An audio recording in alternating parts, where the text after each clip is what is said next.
Assalaamu calaykum. Ku soo dhawaada channelka wax ii sheeg.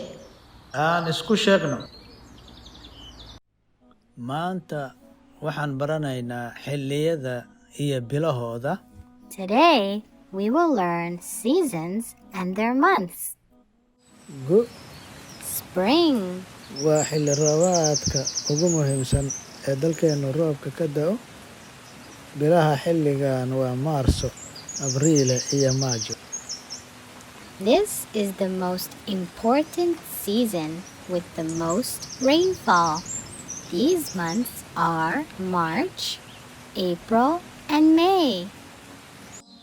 Xagaa Summer, waa waqti roobaad yaryar waddanka ka da'o.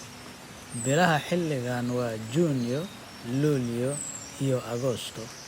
this is the season where the country receives light rain. These months are June, July, and August.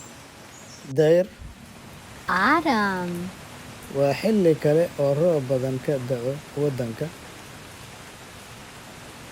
Bilaha xilligan waa September, October iyo November.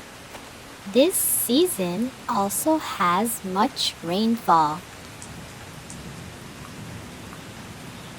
These months are September, October, and November.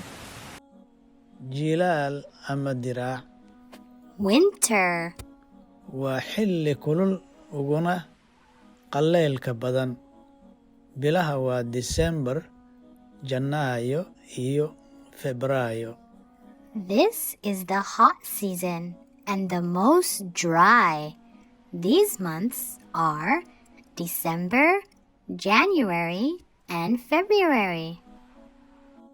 Xilliyada Seasons: gu, spring, xagaa, summer, dayr, autumn, jilaal ama diraac.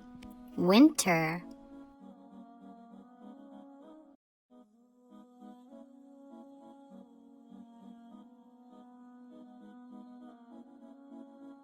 mar kale nala wadaag sidaan wax isku sheegno. Join us next time so we can learn something new. Wax sheeg, Aan isu sheegno and don't forget to like. and subscribe.